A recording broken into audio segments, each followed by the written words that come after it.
Khusus segenap pengurus Majelis Ta'lim Ibu-ibu Masjid At-Taqwa, yang semoga pengurusnya dan jamaahnya selalu dalam naungan rahmat, barokah, perlindungan serta bimbingan Allah Subhanahu wa ta'ala. Amin, Allahumma amin, insyaallah. Dan tentu saya doakan semoga kemuliaan ibu-ibu sekalian selalu dijaga dan ditingkatkan terus oleh Allah Subhanahu wa ta'ala sebagai seorang muslimah, sebagai seorang istri, sebagai seorang ibu, dunia hingga syurga. Amin, Allahumma amin, insyaallah. Allahumma inna nas'aluka ilman nafi'a wa rizqan thayyiba wa amalan mutaqabbala wa fatahallahu lana futuhal arifin. Allahumma inna na'udzubika min ilmi la yanfa' wa amali la yurfa' wa qalbi la yakhsha' wa du'a la yusma'. Allahumma ati anfusana taqwaha wa zakkiha anta khairu man zakkaha anta waliyuha wa maulaha. Amin, Allahumma amin, insyaallah.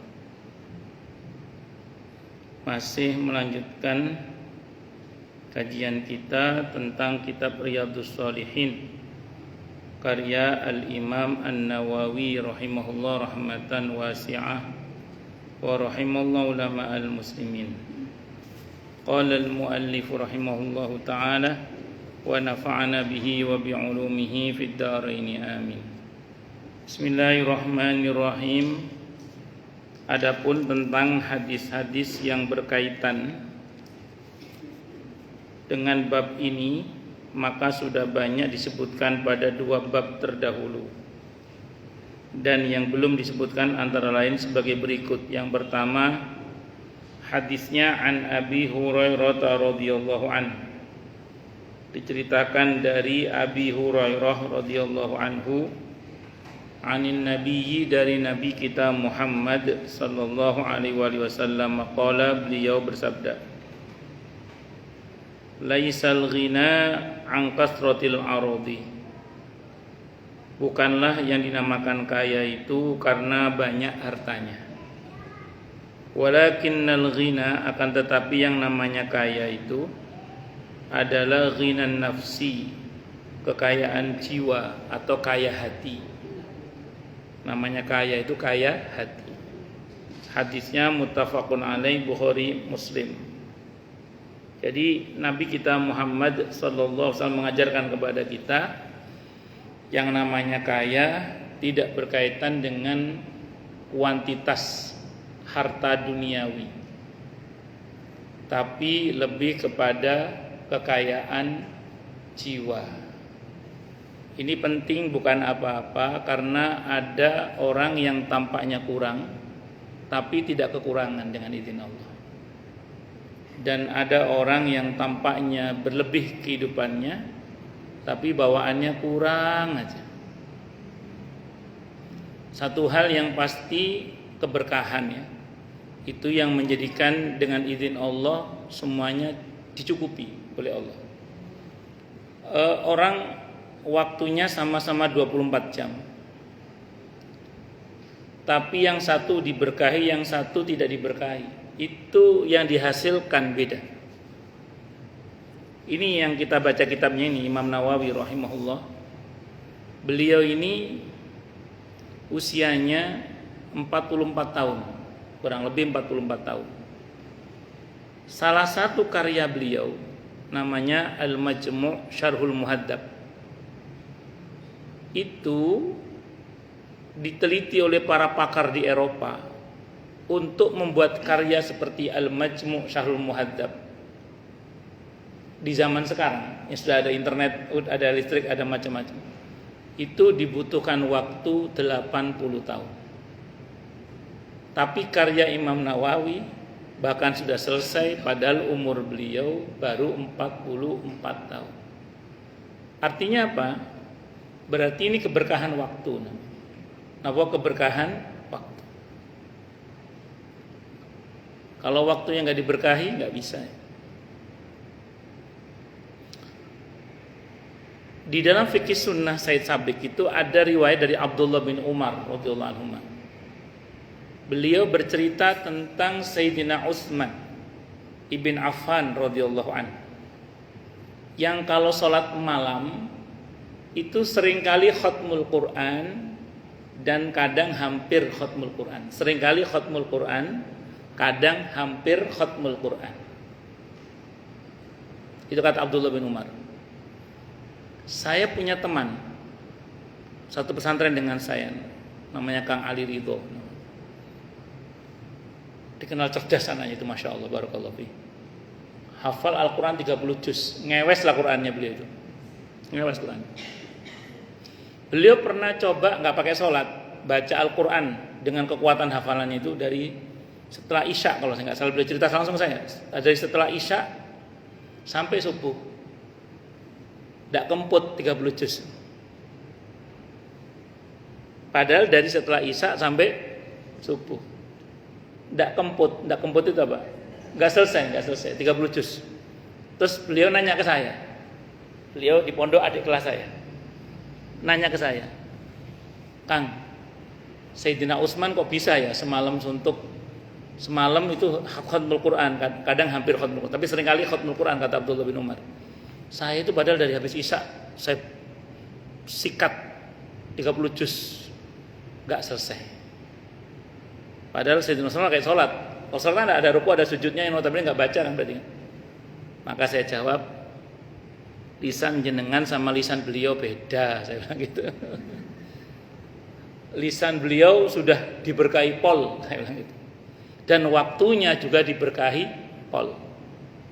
Sehingga di antara karomahnya para wali, dan itu merupakan bagian dari mukjizatnya para nabi, itu adalah di antaranya itu adalah toyul wakti. Jadi waktu itu dilipat. Yang harusnya nggak cukup memang, tapi menjadi cukup dengan izin Allah Subhanahu wa taala. Lah, kira-kira kalau kita jadi Imam Nawawi, pakai waktu yang apa adanya, ya apa ya cukup mangan, turun. Kira-kira apa ya cukup? Betul cukup kira-kira.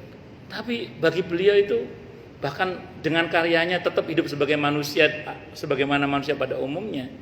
Tentu dengan kedisiplinan waktu yang sangat beliau perhatikan. Tapi karena waktunya diberkahi, sehingga ya menurut teori nggak cukup sebenarnya. Tapi kalau Allah berkehendak cukup, mau apa? Maka sama dengan itu, karyawan juga sama. Sama-sama karyawan kerja di sebuah perusahaan yang sama, dengan jumlah anggota keluarga yang sama, misalnya dengan kebutuhan yang sama, dengan gaji yang sama, misalnya gitu. Sering kali kadang hasilnya beda, atau yang dihasilkan beda, atau bentuknya beda. Yang saya pernah tahu sendiri itu sawahnya guru saya. Jadi saya dulu di kampung punya guru. Ya sampai sekarang masih guru saya, beliau sudah wafat. Namanya Allahyarham Pak Komar Isyam namanya. Beliau itu punya sawah. Sawahnya itu nempel gini dengan tetangganya, itu nempel sawahnya. Monggo. Di satu saat ditawari kedelai. Ditanami kedelai. Ditanamin kedelai. Dengan petak yang sama, dengan nanam sama, bareng lah pokoknya. Pertumbuhannya juga kelihatannya sama. Iya, sama-sama. Pas waktunya panen, qadarullah, itu padahal bentuknya sama, luasnya sama. Yang punya tetangganya itu misalnya hanya menghasilkan 1 ton misalnya gitu ya. Nah, sementara guru saya itu bisa sampai 3 ton. Kan di luar nalar. Kalau selisihnya cuma 1-2 kintal masih wajar. Selisihnya sampai sekian, ya enggak, di luar kewajaran. Padahal panennya sama bareng. Oh, rupanya beda barokahnya itu. Beda barokahnya. Yang satu peduli ngitung zakatnya, yang satu mungkin tidak peduli ngitung zakatnya. Maka keberkahannya itu beda. Dan berapa banyak orang yang mungkin mengalami seperti itu, nggih? Ya karena barokah itu. Allah, semoga Allah berkahi kita semua. Amin. Allahumma. Semoga Allah maafkan dan ampuni kita semua, nggih. Kalau ada salah-salah, semoga Allah ampuni dan maafkan kita semua, dan semoga Allah berkahi kita semuanya. Amin. Allahumma amin insyaallah. Jadi kadang keberkahan itulah yang tidak didapati oleh orang-orang yang hidupnya itu materi oriented gitu loh Bu. Tapi orang-orang yang hidupnya itu betul-betul berbasis pada pengharapan kepada Allah, keberkahan dari Allah, dirahmati oleh Allah, insya Allah itu akan lebih diberkahi oleh Allah Subhanahu wa ta'ala. Allah, kata para ulama lagi, di antara kiat untuk supaya waktu kita diberkahi oleh Allah adalah dengan banyak-banyak membaca Al-Quran. Itu di antaranya. Ini menghadiri majelis ilmu juga bagian dari itu. Nah, di antaranya banyak baca Al-Quran. Sehingga pernah dalam satu cerita, tapi ini bukan hadis, ini cerita, ada seorang ulama baru selesai dari belajar di ulama satu mau ke ulama yang lain. Kata ulama yang gurunya itu bilang ke muridnya yang juga sama-sama ulama, nanti kamu di tempat yang baru jangan lupa ya, sehari baca Al-Quran 3 juz, kata beliau. Kata muridnya, Syekh, kalau saya sehari baca Quran 3 juz itu akan menyita waktu saya, Syekh. Padahal saya kan harus belajar. Kata Syekh itu gini, ya betul memang. Dengan kamu belajar baca Quran 3 juz itu memang akan menyita waktu kamu. Tapi ketahuilah, waktu yang kamu baca, waktu yang kamu pakai untuk baca Al-Quran itu justru akan Allah berkahi. Sehingga karenanya akan berdampak kepada kecukupan waktu kamu dalam menuntut ilmu. Yang tadinya sudah nggak cukup jadi cukup. Maka nun sewu, kalau saat ini nun sewu memang tanda akhir zaman juga sih. Waktu terasa begitu cepat, rasanya itu hadis At-Tirmidzi itu. Di antara tanda kiamat waktu terasa begitu cepat. Sik piro weni, sik kapanane, ngoten nggih enggak kerasa nggih. Nah, kalau di antara kita misalnya ada yang merasa kok begitu sempit ya waktu kita ini, entah kebersamaan dengan kita dengan Allah atau kebersamaan kita dengan sesama, dengan keluarga, dengan macam-macam, kok terasa begitu sempit. Coba dilapangkan dengan membaca Al-Quran. Sebenarnya nggak harus 3 juz, itu tadi sarannya dari sinten gurunya saja. Jenengan terserah, kalau dari wajah-wajahnya kelihatan ini 4 atau 5 juz lah sehari. Juz jambu, juz apukat, juz tapi dicoba nggih, dicoba. Saya juga masih berusaha sama, kita juga masih berusaha. Karena gini, sebenarnya Al-Quran tidak butuh waktu kita. Waktu kita yang butuh Al-Quran. Saya ulang ya, Al-Quran tidak butuh waktu kita. Waktu kita yang butuh Al-Quran supaya diberkahi oleh Allah Subhanahu wa ta'ala. Nah, berkait dengan harta, keberkahan terletak di mana? Di pada cara mendapatkannya dan untuk apanya. Itu keberkahannya harta. Jadi kalau keberkahan tadi keberkahannya waktu, kalau keberkahannya harta, di antaranya dari mana kita mendapatkannya atau cara mendapatkannya dan cara mendistribusikannya. Kalau cara mendapatkannya benar dan digunakan untuk yang benar, gak usah khawatir. Insya Allah barokah. Itu aja. Rumusnya itu aja. Allahu Akbar. Kadang orang itu terlalu pakai matematika manusia, lupa dengan matematika Allah. Ini saya cuma cerita saja ini. Karena dua-duanya saya kenal baik. Cuma yang satu udah meninggal, yang satu. Saya pernah tahu ada seseorang itu, dia lagi bikin rumah, lagi bangun rumah. Karena sedang bangun rumah, sengaja dia pangkas agenda berbaginya dia pangkas. Yang biasanya ngasih mertua nggak dikasih mertuanya sekarang. Yang biasanya ke anak sama istri dermawan agak pelit sekarang gitu. Ya betul, ini kejadian, ini kisah nyata ini. Jadi pokoknya agenda sedekahnya dipangkas saja sama dia itu. Ya, terutama tadi ke mertua dipangkas, ke istri yang mana agak pelit itu pokoknya dipangkas. Kenapa? Mau bikin rumah. Secara matematika manusia betul apa betul? Betul. Dia mau bikin rumah kok. Ya mau bikin rumah dia. Maka matematikanya betul dia itu.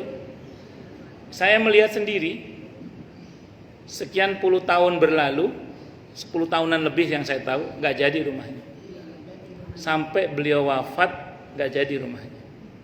Belakangan jadi istrinya yang mantan istrinya yang bukan mantan. Istrinya kalau meninggal kan bukan mantan, istrinya ya. Masih istrinya. Istrinya yang menyelesaikan dengan izin Allah walaupun enggak selesai betul. Itu saya melihat sendiri. Yang satunya lagi masih hidup. Kalau ini orang masih hidup orangnya, masya Allah. Kalau ini enggak, dia sama mau bikin rumah juga sama.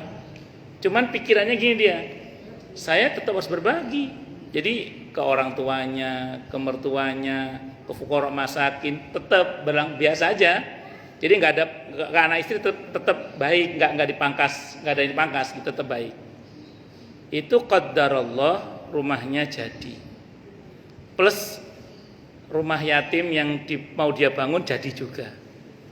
Plus kantor dakwah di rumahnya jadi juga. Plus masjid, coba Pak. Jadi nggak cuma dapat rumah, dapat kantor dakwah, dapat rumah yatim, dapat TK, bikin TK juga di rumahnya, plus dapat masjid dengan izin Allah. Jadi semua dengan izin Allah. Dan masya Allah orangnya juga masih sehat, masya Allah. Tapi tetap jadi. Makanya gini, kadang kita itu terlalu pakai matematika manusia itu loh, lupa matematika Allah. Nah, jadi itu namanya tetap berharap keberkahan dari apa yang dikeluarkan dari hartanya itu, berharap hartanya yang ada itu diberkahi oleh Allah Subhanahu wa taala. Memang sulit mencerna ini kalau tidak pakai pendekatan iman. Dan harus pakai ilmu juga, tapi nggak boleh ngawur juga. Nanti kata Pak Ustadz suruh berbagi, udah kita keluarin aja semua ini. Wah ya insya Allah ngaplo insya Allah. Nggak, artinya tetap kita rumusnya kemarin ya, yang mengeluarkan jangan sampai membuat kita justru malah meminta-minta ke orang lain. Maksimal total sepertiga harta. Itu kalau pakai total harta. Kalau secara parsial nggih monggo lah itu. Kalau secara keseluruhan jangan seluruhnya. Pokoknya semua pakai ilmu gitu, tapi maksudnya ada semangat tetap berbagi ngoten lah. Walaupun ya semampunya, karena kita tidak mungkin bertindak di luar kemampuan kita kan, itu seperti itu. Dan Allah tidak bebani orang di luar apa? Kemampuannya. Kalau enggak yang sunat, paling enggak yang wajib-wajib lah. Kalau saya sebagai suami ya ke istri, ke anak, ke orang tua udah meninggal tinggal mertua ke mertua misalnya. Ya itu paling enggak yang pokok-pokok itu seperti itu. Yang wajib. Kalau yang sunnah kan pilihan lah itu. Tapi di situ juga ada keberkahan. Dan secara prinsip kalau kita ingin mendapatkan keberkahan intinya satu.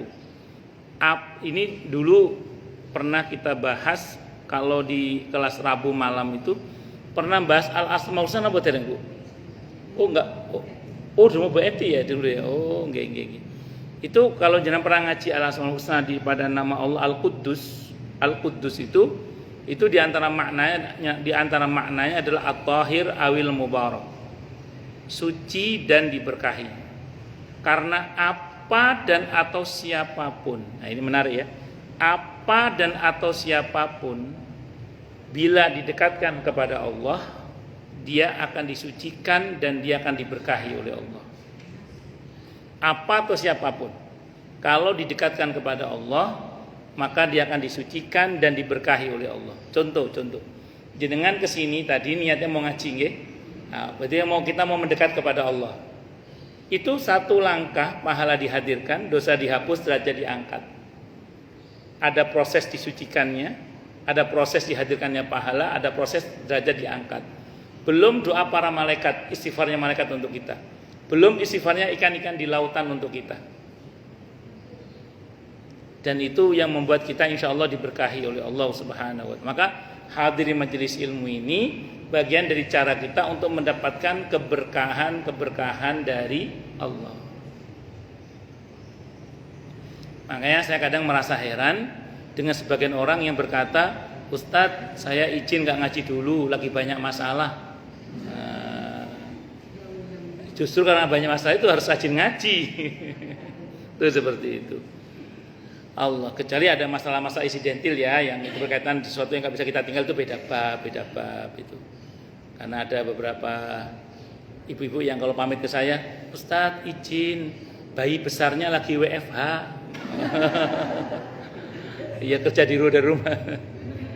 Allahu Akbar, bayi besarnya suaminya maksudnya. Iya tidak apa-apa Bu, ke suami. Nah, kan ada masa di mana memang ya suami minta ditemani yang jarang ketemuan misalnya. Allah, ya itu bisa dimaklumi.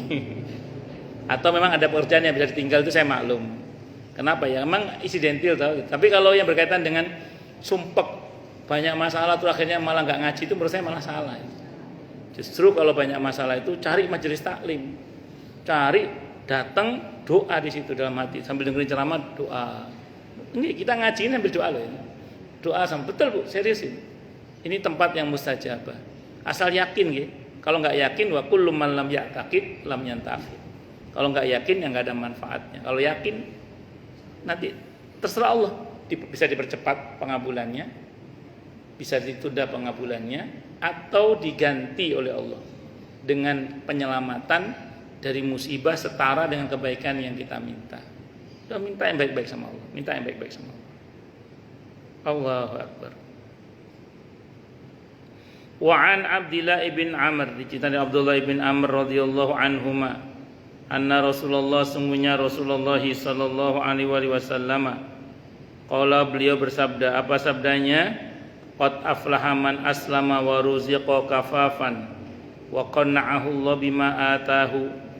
Qad aflaha, sungguh telah beruntung, man, orang yang aslama telah masuk Islam, wa ruziqa kafafan, dan diberi rizki yang mencukupinya, wa qanna'ahu Allah bima atahu, dan Allah jadikan dia qanaah, nerimo ing pandum dengan apa-apa yang Allah berikan kepadanya. Rawahu Muslimun, hadisnya riwayat Muslim. Kata Nabi dalam hadis ini, dan monggo nanti dicek ke kita nih. Beruntung, kalau yang ngomong untung Nabi pasti surga insyaallah. Beruntunglah orang yang satu diberi hidayah Islam. Nah, alhamdulillah, masya Allah kita Muslim nih. Alhamdulillah, masya Allah. Yang kedua, waruziqa kafafan. Kok rezekinya dibuat cukup oleh Allah. Alhamdulillah, mau bangun rumah lagi cukup, mau renovasi rumah cukup, mau haji lagi cukup, atau yang mau haji cukup, mau umroh atau umroh lagi cukup, mau mantu cukup, ngunduh mantu cukup, apa mari, mau bikin pesantren cukup, supaya dicukupi oleh Allah enak. Dan tidak usah berharap sama makhluk, berharap hanya pada Allah saja. Soal jalannya terserah Allah, nggak usah tolak-tolak sama makhluk, Allah aja udah. Nggak usah tolak-tolak sama makhluk, sama Allah saja. Biar dicukupi oleh Allah. Dengan apa? Istighfar monggo, sholawat monggo, waqiah monggo, silaturahim monggo, datang ke majelis taklim nggih monggo, terserah jenengan nopo jalannya apa terserah, yang penting kita menempuh jalur-jalur yang mengundang pertolongan Allah. Dan termasuk keberuntungan kalau hati kita dibuat qanaah, merasa cukup, nrimo ing pandum dengan semua yang Allah berikan. Nah, sehingga apapun yang kita terima kita katakan alhamdulillah, alhamdulillah, alhamdulillah. Kadang yang menghalangi orang dari bersyukur itu dia punya keinginan, apa yang dia inginkan tidak dia dapatkan, terus kecewa. Padahal ada banyak hal yang dia butuhkan yang Allah berikan dan dia tidak pernah memintanya. Contoh, ada orang misalnya berharap apa gitu ya, padahal itu sesuatu yang dia inginkan dan belum tentu sesuatu yang dia butuhkan. Hanya karena Allah tidak kunjung ijabah, ada orang yang kecewa, lupa bersyukur. Udah capek-capek tahajud, udah sedekah, udah, tapi tidak kunjung apa? Dikabulkan. Padahal selama ini oksigen tetap Allah kasih, dan itu sangat penting dalam kehidupan manusia secara sunatullah, dan dia tidak pernah meminta tapi Allah kasih karena itu dia butuhkan, air, makanan. Itu lupa dia syukuri. Padahal di antara kiat suksesnya Abdurrahman bin Auf radhiyallahu anhu adalah mensyukuri keuntungan yang kecil. Nah, itu. Kalau hal-hal yang pokok yang hari-hari kita terima saja tidak kita syukuri, lalu bagaimana yang besar yang kita harapkan mau datang, sementara yang sudah Allah kasih tiap hari yang itu sangat kita butuh saja tidak pernah kita syukuri. Allah, makanya ada sebagian ungkapan yang mengatakan mensyukuri hal-hal yang kecil akan menjadikan hal-hal yang besar mengantri menuju kepada kita, insya Allah. Saya ulang ya, mensyukuri hal-hal yang kecil akan menjadikan kita mendapatkan hal-hal yang besar yang akan ngantri menuju kita itu seperti itu. Nah, disyukuri nggih. Alhamdulillah, alhamdulillah. Makanya kata Abdullah bin Mas'ud radhiyallahu an, beliau mengatakan tidak termasuk meratap kalau dia mau menceritakan kesedihannya diawali dengan alhamdulillah, dengan syukur. Saya ulang ya, tidak termasuk meratap kata Abdullah bin Mas'ud radhiyallahu an kalau kita hendak menceritakan kesedihan kita diawali dengan mengucap syukur alhamdulillah. Contoh jenengan misalnya nggih mau konsultasi lah ke ustadz atau ke siapa, nah, itu dibuka dengan alhamdulillah ustadz, anak-anak kula nggih masyaallah sehat, alhamdulillah masyaallah suami baik, alhamdulillah masyaallah keluarga juga baik, alhamdulillah masyaallah ustadz cara ekonomi saya baik, alhamdulillah masyaallah sampai detik saya masih diberi kecukupan oleh Allah. Cuman gini loh ustadznya ada masalah gini. Jadi dibukanya dengan alhamdulillah terlebih dahulu. Atau jenengan lagi ada sesuatu hal yang menyesakkan dada, Anda jangan mau curhat sama Allah. Nah, curhat sama Allah itu dibuka dengan hamdalah juga. Alhamdulillah ya Allah untuk segala nikmat-Mu selama ini kepada hamba.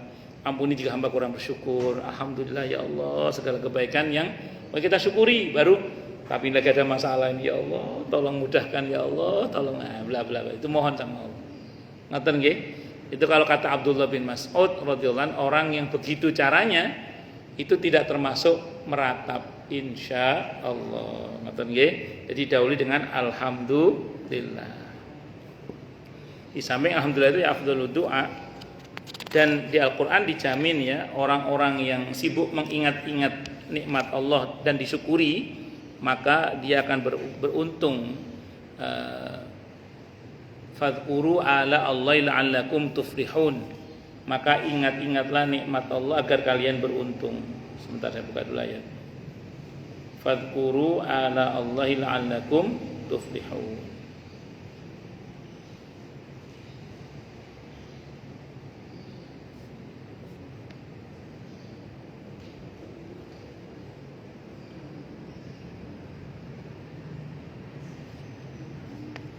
Ada di surah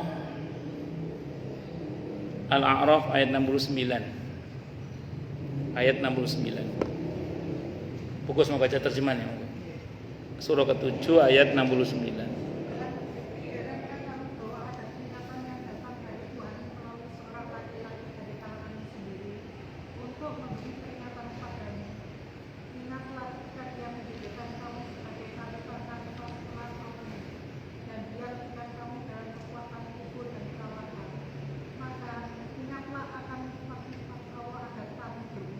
Ya, maka ingat-ingatlah akan nikmat-nikmat Allah agar kalian beruntung. Jadi kalau mau beruntung, senang-senanglah mengingat-ingat nikmat Allah sambil mensyukurinya. Alhamdulillah, alhamdulillah, alhamdulillah. Dan memang kita itu harus pandai molak-malik pikiran, no?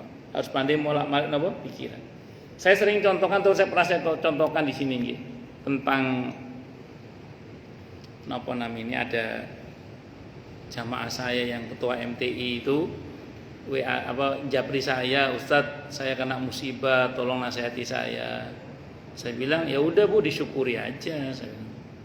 Beliau setengah agak bertanya gitu, emang musibah bisa syukuri Ustadz? Bisa, saya bilang. Caranya dia bilang itu. Saya balik nanya ke beliau, antara apa yang telah Allah ambil dari ibu dengan yang masih Allah berikan kepada ibu lebih banyak mana? Iya sih Ustadz, masih lebih banyak yang Allah. Ya itu disyukuri. Jadi nggak usah fokus sama yang hilang, tapi lebih fokus kepada yang masih ada yang lebih banyak itu. Ya itu disyukuri. Nah, ya tentu kita berdoa kepada Allah ya, semoga apa dan atau siapa saja yang telah, sedang dan akan Allah berikan kepada kita, semoga Allah jaga dalam keberkahannya. Amin Allahumma amin insyaallah. Nah, itu sama juga dengan yang saya pernah cerita sini, Kiai Sahlan rahimahullah yang dikenal sebagai Kiai Alhamdulillah itu. Orang sangat dermawan, Masya Allah. Suatu saat beliau ini nanam semangka, waktunya panen. Pas mau dipanen, ternyata dipanen dulu sama maling. Santrinya lari tergopoh-gopoh, Pak Kiai, semangkanya dicuri orang, Pak Kiai. Kata beliau, alhamdulillah, sodakoh nggak pakai nganter, kata beliau. Alhamdulillah, sodakoh nggak pakai nganter. Ya kalau kita belum bisa jangan ngomong gitu. Tapi itu namanya pinter molak-malik pikiran. Ya itu enak ngomongnya aja, karena prakteknya apa? Sulit. Tapi kalau sanggup luar biasa, Masya Allah. Ya kan ada hadis yang mengatakan bahwa kalau seorang anak Adam menanam tanaman atau pepohonan yang kemudian dimakan oleh burung atau diambil oleh orang, maka itu adalah sedekah. Pun lanjut, jadi istilahnya apapun yang hilang dari seorang mukmin nilainya sedekah. Cuman sekali lagi kita berdoa ya, semoga apa dan atau siapa saja yang telah, sedang dan akan Allah berikan untuk kita, semoga Allah jaga dalam keberkahan. Amin. Allahumma amin insyaallah. Pun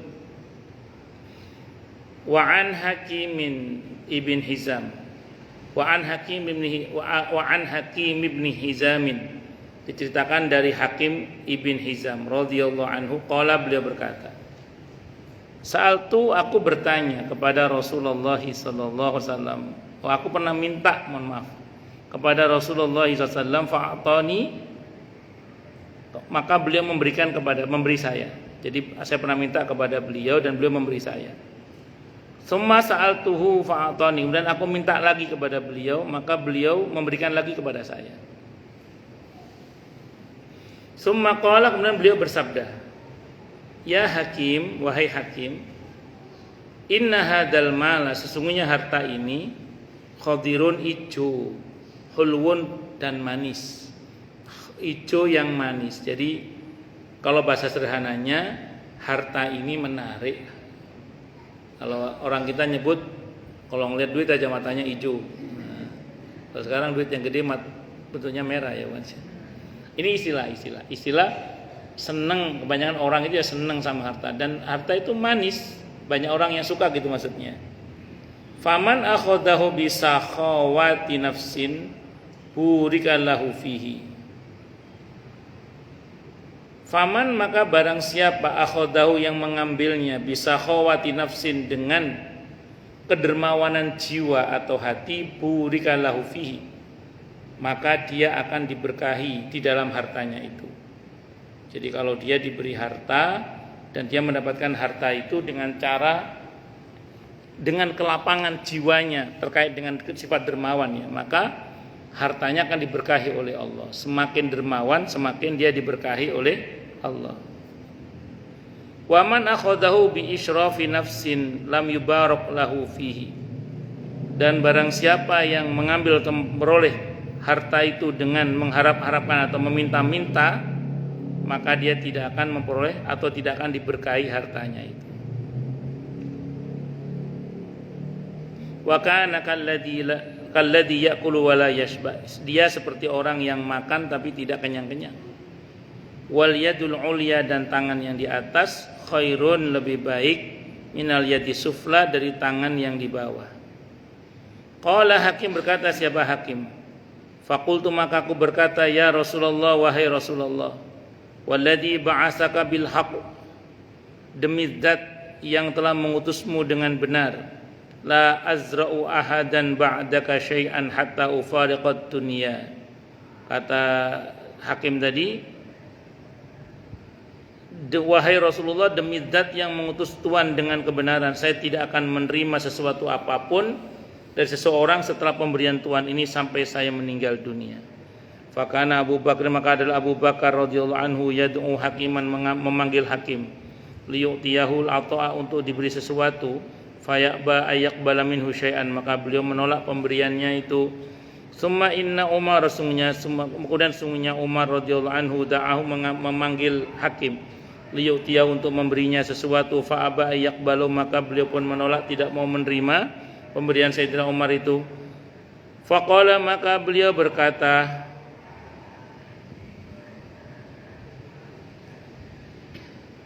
maka Sayyidina Umar berkata, ya ma'syaral muslimin, wahai kaum muslimin, Ushhidukum ala hakimin, aku bersaksi kepada kalian tentang hakim.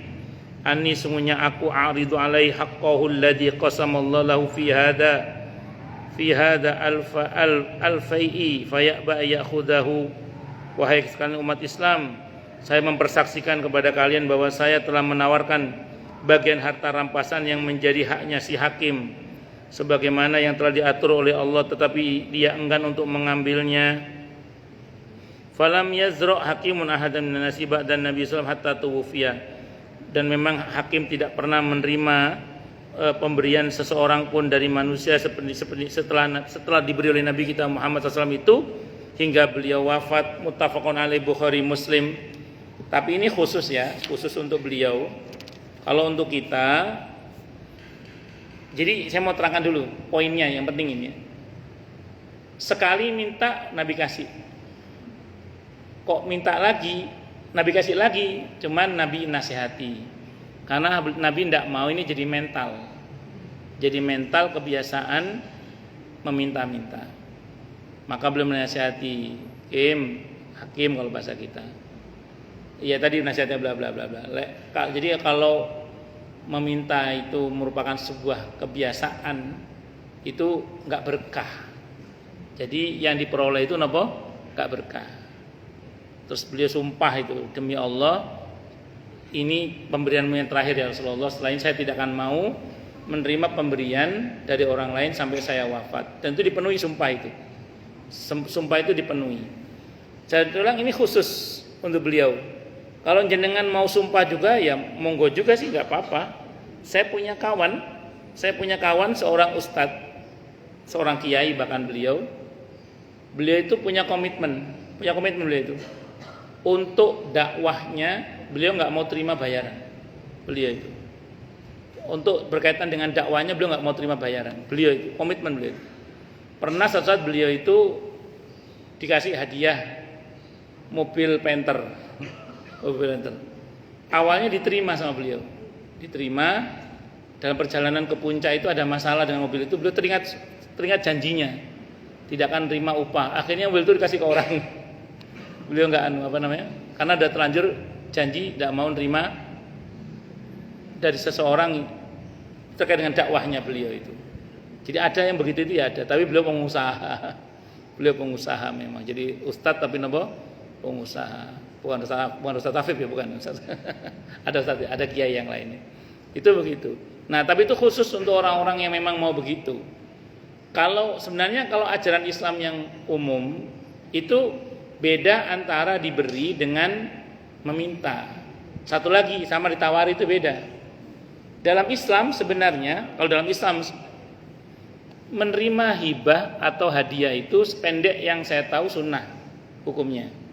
Karena di antara kebiasaan, di antara ciri Nabi itu tidak memakan sedekah tapi memakan hadiah.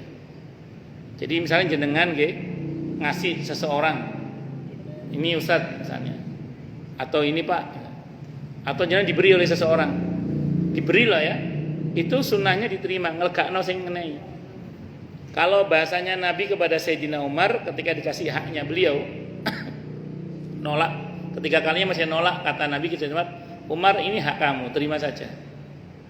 Kalau kamu mau pakai sendiri, kalau enggak kasih ke orang. Jadi kita terima, kalau mau kita pakai, kalau enggak mau kasih ke orang. Tapi jangan depan orang yang ngasih orangnya. Nah, itu namanya sunnah. Jadi kalau kita diberi, ngelegakno yang memberi, itu sunnah kita terima. Nah, apalagi itu hak kita. Kalau hak kita, maka memang sepatutnya kita terima saja dalam Islam itu. Misalnya, jenengan ambil izin minum gimana saya yang puasa ini. Kalau nggak keserutan wingko babat tadi ngajar kasih wingko babat sama tahu Sumedang. Saya unik bismillah.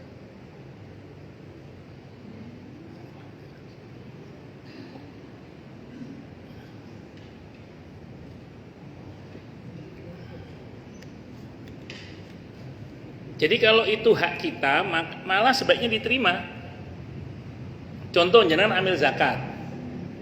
amil zakat, terus jenengan dapat bagian dari zakat itu tetap terima saja. Adapun jenengan merasa nggak pantas menerima, kasih ke orang, nggak apa-apa, kasih ke orang. Atau contoh yang lain, jenengan dapat bagian daging kurban dari tetangga misalnya, atau jenengan sendiri yang kurban, dapat bagian kurbannya kan jenengan biasanya itu. Kambing dapatnya, kan tidak semua orang berani makan kambing misalnya. Itu enggak usah ngomong, udah enggak usah kasih langsung kasih orang, enggak, terima aja dulu. Nanti baru kasih ke orang gitu. Jadi diterima itu sunnah sebenarnya, ngelegakno atine wong namanya. Ngelegakno atine wong. Jadi kalau diberi ya diterima gitu. Ini berbeda dengan ditawari. Kalau ditawari itu terserah jenengan mau terima apa tidak. Bu, mau ini apa enggak? Udah makasih. Kalau biasanya kalau pribadi nggih, kalau diberi saya terima biasanya. Kalau diberi saya terima. Tapi ini enggak ada kaitan dengan riswah ya, enggak ada kaitan dengan suap menyuap ya. Ini hubungannya murni hadiah atau hibah. Biasanya saya terima. Terus kalau ditawari tergantung lah kula, tergantung. Lawang Jawa Timur, ditawari tergantung. Jadi kalau saya nun sewu khawatir tidak bisa menerima, khawatir nggak bisa apa, biasanya ngapunten betul sabun misalnya gitu. Nah, tapi kalau kok eta enak gitu, betul sabun tapi ternyata kok enak gitu, betul. Nah, itu terserah jenengan. Kalau ditawari terserah mau terima atau tidak. Tapi kalau diberi sunnahnya diterima. Ya Bu dokter ngasih saya apa gitu saya terima kalau ngasih ya. Tapi kalau Bu dokter nawari ya saya terserah ya mempertimbangkan gitu. Itu seperti itu. Jadi ngoten nggih, tapi ini di luar konteks riswa ya, suap menyuap ya, dalam konteks murni hadiah ya. Murni hadiah atau hibah itu. Ya nggih ngoten. Itu secara umum gitu, secara umum. Pun lanjut. Nah, yang enggak boleh itu kalau meminta-minta menjadi kebiasaan. Nah, ini yang mau saya terangkan. Sebenarnya meminta yang jadi kebiasaan itu pun tidak semuanya jelek. Masa Ustaz? Iya. Begini. Jelek itu kalau kita minta kepada seseorang yang kita itu tidak punya hak meminta sama dia.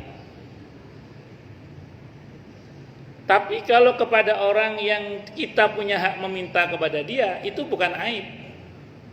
Seperti ke suami, jenengan minta ke suami, itu bukan aib itu.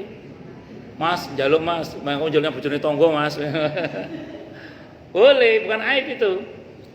Jadi Anda minta sama suami tiap hari minta itu bukan aib itu. Kenapa? Karena jenengan punya hak. Punya hak. Jadi di dalam harta suami itu ada hak jenengan gitu loh. Ya minta waktu, minta uang, minta nopo lah ke suami, minta oleh-oleh. Itu bukan aib. Kenapa? Karena di dalam diri suami ada hak istri. Nah, nanti dulu. Nah, termasuk yang bukan aib adalah orang tua minta ke anak. Itu bukan aib juga sebenarnya. Kenapa? Karena orang tua punya hak. Cuman untuk yang ini mbok yang ngukur gitu loh maksudnya. Jangan sampai nanti mintanya berlebihan sampai anak susah itu jangan gitu. Harus terukur lah gitu. Nah, demikian juga nanti anak ke orang tua itu juga punya hak. Kenapa? Karena memang ada hubungan muamalah antara orang tua dengan anak. Cuman anak itu bagusnya sih punya pikiran membahagiakan orang tua, jangan membebani orang tua. Tapi secara hukum punya hak. Dan itu bukan aib kalau misalnya anak lagi ada kesusahan ngomong sama orang tua misalnya minta, itu ya bukan aib. Kenapa? Karena memang itu ada hak muamalah di situ itu. Ngoten nggih. Jadi enggak bagus. Enggak boleh, enggak bagus. Nggih. Kalau mendingan minta, takutnya kalau ngasih tersinggung gitu. Itu kalau minta ada dikasih terus. Gini. Kalau kita yang ngasih tidak ada masalah. Dia yang minta itu yang enggak bagus. Kenapa kalau ke saudara itu bermasalah? Gini. Ke saudara itu hubungan muamalahnya enggak wajib. Kalau tadi saya ceritakan tadi itu suami istri ke suami ke istri maksud saya itu muamalahnya wajib itu. Tunggu dulu. Sip. Suami ke istri itu wajib hukumnya, menafkahi maksudnya, menafkahi. Suami ke istri menafkahi itu wajib. Sehingga kemudian kalau istri minta ke suami itu wajar dan itu bukan aib. Nah, tapi kalau istri ke suami nggak wajib. Sebenarnya kalau suami minta ke istri itu maaf aib sebenarnya. Sebenarnya. Kecuali ibu mau berbaik hati. Ya wis. Iya rek bojoku ganteng dhewe, tak eman-eman ya wis ora apa-apa lah mesake. Nggih, itu namanya Anda mau berbaik hati. Ya, tapi sebenarnya kalau dari sisi laki-lakinya itu enggak bagus sebenarnya itu. Tapi kalau ibu mau ya enggak apa-apa. Itu namanya saling kan? Namanya apa? Saling ngoten. Nah, ngoten nggih, Bu. Nah, tadi orang tua ke anak orang tua itu wajib muamalahnya itu. Jadi di fikih sunnah itu ada penjelasan gini. Kalau anak tidak mampu sementara orang tua mampu, anak wajib dinafkahi oleh orang tua. Tapi sebaliknya, kalau orang tua tidak mampu, anak mampu, maka anak wajib menafkahi orang tua. Saling itu. Jadi kalau anaknya mampu, orang tuanya tidak mampu, anak juga wajib menafkahi orang tua. Nah, sebaliknya kalau anak tidak mampu, orang tua mampu, anak wajib dinafkahi oleh orang tua. Nah, ini yang saya bilang itu, walaupun anaknya sudah nikah. Kalau pas-pasan orang tua pas-pasan itu wajibnya gugur nggak? Enggak, kalau anak nggak mampu berarti kan pas-pasan gitu ya? Anaknya pas-pasan juga, ibunya pas-pasan juga. Oh, berarti ya harus saling aja, harus saling ya. Ya, gini intinya Bu. Kan Quran itu punya rumus ya, la yukallifullahu nafsan illa usaha. Menyesuaikan kemampuan aja. Namanya sama-sama nggak mampu mau gimana? Atau sama-sama pas-pasan mau gimana? Ya sudah, saling aja, saling mendukung. Nah, makanya kalau doa saya kepada Allah terkait saya dan anak-anak itu, ya Allah jadikanlah hubungan hamba dengan anak-anak hamba itu saling menghadiahi. Bukan saling menafkahi, tapi saling menghadiahi. Kalau saling menghadiahi berarti sama-sama dibuat mampu oleh Allah kan, dilebihkan oleh Allah. Berarti konteksnya saling menghadiahi itu. Nah, ngoten nggih. Nggih, monggo udah mulai nanya nggih. Gini, hadiah itu kan pemberian seseorang kepada orang lain dalam rangka untuk memuliakan. Maka kalau anak ke orang tua di luar nafkah itu namanya hadiah. Secara bahasa namanya hadiah. Karena konteksnya ikram, memuliakan orang tua. Dan itu pahalanya sama dengan pahala berbakti kepada orang tua gitu. Wallahu a'lam bishawab. Gitu. Tidak boleh apa? Tergantung gini. Kalau orang tuanya tidak mampu, anaknya mampu, itu nafkah berarti namanya. Bukan hadiah. Tapi kalau orang tuanya mampu, dengan kesadaran anaknya mau memberi, itu namanya hadiah namanya. Ya. Betul. Ini Pak, kalau orang tua ngasih ke anak kan satu. Nggih. Kalau anak ke orang tua kan 27 makan. Itu gitu. Jadi kan kalau kan jurusan kan diajarin begitu. Ya, kalau kelipatannya saya kurang tahu, tapi yang pasti berbuat baiknya anak pada orang tua itu pahalanya gede banget. Sebagaimana orang tua ke anak itu pahalanya juga gede banget. Kalau kelipatannya saya kurang tahu kelipatannya. Nah, tadi kan Ibu nyebut kelipatannya toh. Nggih, itu saya kurang tahu. Mungkin saja mungkin. Nggih, wallahu a'lam bishawab. Monggo yang lain, monggo Bu Dafri. Bu Dafri dulu nggih, Bu Dafri rumiyin nggih. Ya, boleh. Betul. Bagus. Di dalam fikih sunnah Sayyid Sabiq itu ada penjelasan yang bagus. Di antara yang berhak menerima zakat itu adalah suami. Dari siapa? Dari istrinya. Ya, jadi gini. Ceritanya gini di hadis itu ya. Abdullah bin Mas'ud radhiyallahu anhu itu istrinya pintar cari duit. Abdullah bin Mas'ud saat itu ya sedang dalam keadaan ya lagi nggak bisa cari duit lah kalau bahasa kita. Mungkin lagi ya namanya orang kan kadang lagi sepi job atau apa gitu. Tapi beliau orang soleh, beliau orang mulia, beliau ulama. Nah, suatu saat istrinya itu mau ngeluarin zakat. Kata Abdullah bin Mas'ud, sayang kalau bahasa kita, Masa orang terus yang dapat bagian zakat kamu, mbok sekali-kali aku sama anakmu gitu loh. Aku sama anakmu dapat bagian zakatmu. Kata istrinya, emang boleh? Bolehlah katanya. Sebentar, saya mau cross check dulu ke Rasulullah Muhammad SAW. Akhirnya beliau sowan menghadap kepada Nabi kita Muhammad SAW melalui jubirnya ya, yaitu Zaid bin Harisah radhiyallahu an. Apa betul kata Abdullah bin Mas'ud itu? Kata Nabi, yang nanya siapa? Zainab yang mana kata Nabi? Zainab istrinya Abdullah bin Mas'ud. Ya, benar Abdullah bin Mas'ud itu. Benar Abdullah bin Mas'ud itu. Jadi boleh seorang suami menerima zakat dari istrinya. Sehingga pertanyaan Bu Dafri terjawab ya. Jadi kalau seandainya suami punya utang dan istri mau membayar utangnya dengan harta zakatnya, itu diperbolehkan. Wallahu a'lam. Karena di antara mustahik zakat adalah gharim. Okay? Nah, jadi kalau jenengan mau ngasih ke suami pakai uang zakat, boleh, tidak apa-apa. Wallahu a'lam.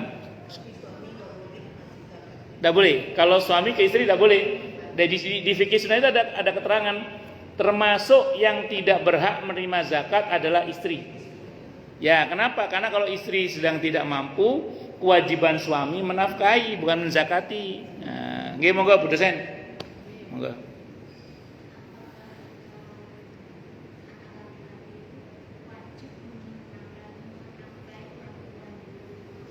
Secara umum yang saya baca di fikih itu sebenarnya,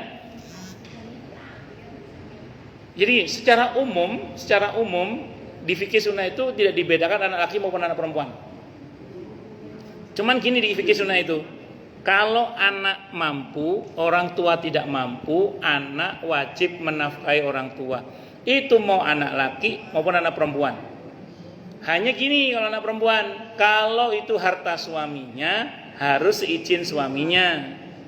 Kalau itu harta suaminya, tapi kalau itu harta dia, jatah dia untuk dia, nggak harus seizin suaminya. Contoh Bu Dokter dan Pak Dokter, kan dua-duanya kerja, sama-sama punya gaji, sama-sama punya pensiunan, ibu nggih. Nah, misalnya Bu Dokter mau berbagi ke orang tuanya, nggak usah ngomong sama Pak Dokter, uang pribadi beliau loh ya, maka nggak harus izin sama suaminya. Yang harus izin ke suaminya itu model uang yang gini tuh loh. Ma, ini untuk sekolah anak-anak, ini untuk rumah, ini. Itu yang suami ngomong gitu itu uang amanah, tidak boleh dipakai kecuali sesuai dengan amanah suami. Kalau mau dipakai di luar itu wajib izin kepada suami. Nah, tapi mungkin ada nggak di antara Anda suami ngasihnya, "Ma, ini uang sekolah anak-anak, ini uang rumah, tapi terserah kamu, aku merem sakarepmu wis." Nah, ada suami gitu ya, terserah, yang penting cukup terserah kamu. Ya sudah, kalau itu jenengan tidak harus ngomong kalau yang model begitu. Ya ngoten nggih, wallahu alam bisawab. Ngoten Bu, nggih. Ada lagi yang lain silakan. Nggih, monggo.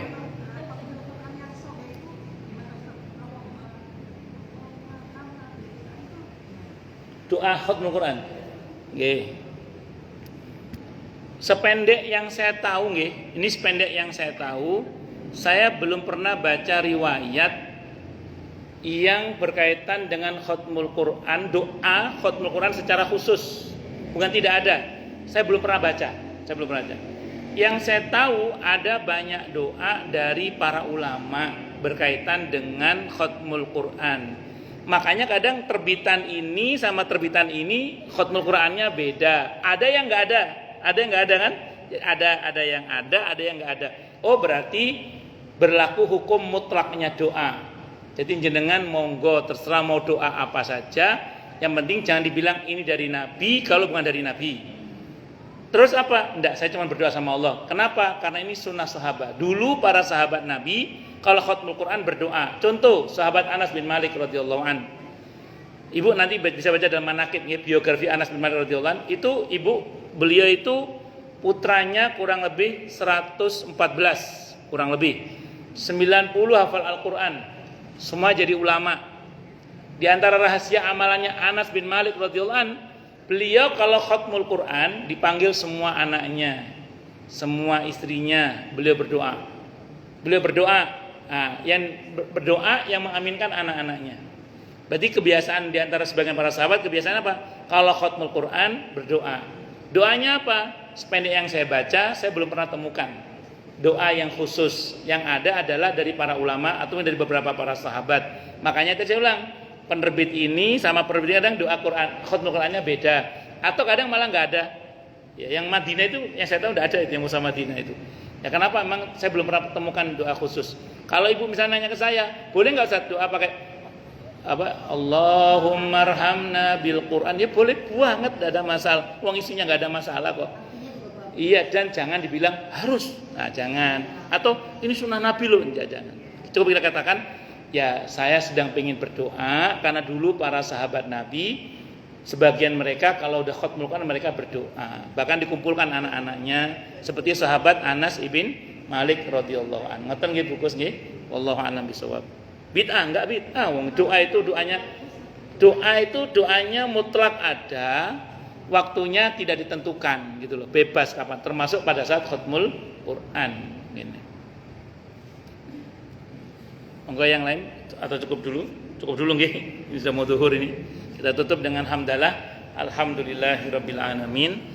Semoga kajian kita bisa bermanfaat, mubarakah fi dini wad dunya wal akhirah untuk kita, keluarga kita dan seluruh umat Islam semuanya, dan mudah-mudahan kita semua dijadikan oleh Allah sebagai orang-orang yang sukses dunia akhirat, selamat dunia akhirat, bahagia dunia akhirat, dan dipermudah urusan kita oleh Allah fi dini wad dunya wal akhirah. Semoga Allah limpahkan hidayah selalu untuk kita, semoga Allah tingkatkan selalu hidayah untuk kita, dan semoga Allah berikan hidayah untuk siapapun yang melihat kita.